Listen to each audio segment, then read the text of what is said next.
ప్రభుత్వం ఏర్పాటు కాగానే మంచి ఐఆర్ని ఇస్తామని చెప్పారు అధ్యక్ష. ప్రభుత్వం ఏర్పడి సుమారుగా 16 నెలలైంది. గడువు పూర్తయి 2 సంవత్సరాలు అవుతా ఉంది. అయినా ఇప్పటి వరకు ప్రభుత్వం ఐఆర్ గురించి ఆలోచన చేయట్లేదు అధ్యక్ష.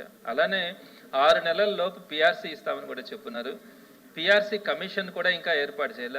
ఒకవేళ కనుక పిఆర్సీ కమిషన్ ఏర్పాటు చేస్తే అక్కడి నుంచి కూడా 1 సంవత్సరం కాలం పట్టే అవకాశం ఉంది.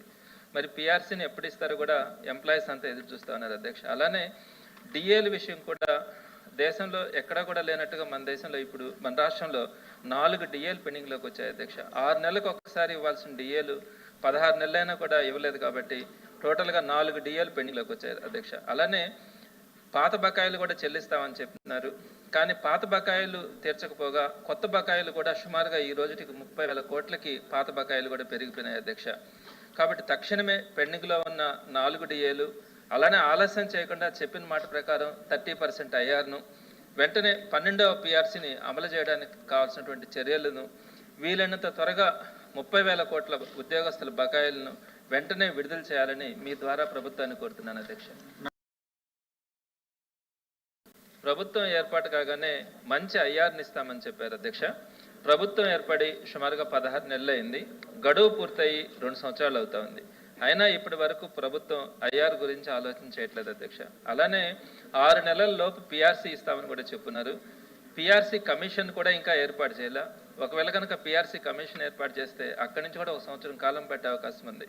మరి పిఆర్సీని ఎప్పుడు ఇస్తారో కూడా ఎంప్లాయీస్ అంతా ఎదురు చూస్తూ ఉన్నారు అధ్యక్ష. అలానే డిఏల విషయం కూడా దేశంలో ఎక్కడా కూడా లేనట్టుగా మన దేశంలో ఇప్పుడు మన రాష్ట్రంలో 4 డిఏలు పెండింగ్లోకి వచ్చాయి అధ్యక్ష. 6 నెలలకు ఒక్కసారి ఇవ్వాల్సిన డిఏలు 16 నెలలైనా కూడా ఇవ్వలేదు కాబట్టి టోటల్గా 4 డిఏలు పెండింగ్లోకి వచ్చాయి అధ్యక్ష. అలానే పాత బకాయిలు కూడా చెల్లిస్తామని చెప్తున్నారు. కానీ పాత బకాయిలు తీర్చకపోగా కొత్త బకాయిలు కూడా సుమారుగా ఈ రోజుకి 30,000 కోట్లకి పాత బకాయిలు కూడా పెరిగిపోయినాయి అధ్యక్ష. కాబట్టి తక్షణమే పెండింగ్లో ఉన్న 4 డిఏలు అలానే ఆలస్యం చేయకుండా చెప్పిన మాట ప్రకారం 30% ఐఆర్ను వెంటనే 12వ పిఆర్సీని అమలు చేయడానికి కావాల్సినటువంటి చర్యలను వీలైనంత త్వరగా 30,000 కోట్ల ఉద్యోగస్తుల బకాయిలను వెంటనే విడుదల చేయాలని మీ ద్వారా ప్రభుత్వాన్ని కోరుతున్నాను అధ్యక్ష. ప్రభుత్వం ఏర్పాటు కాగానే మంచి ఐఆర్ని ఇస్తామని చెప్పారు అధ్యక్ష. ప్రభుత్వం ఏర్పడి సుమారుగా 16 నెలలైంది. గడువు పూర్తయి 2 సంవత్సరాలు అవుతా ఉంది. అయినా ఇప్పటి వరకు ప్రభుత్వం ఐఆర్ గురించి ఆలోచన చేయట్లేదు అధ్యక్ష.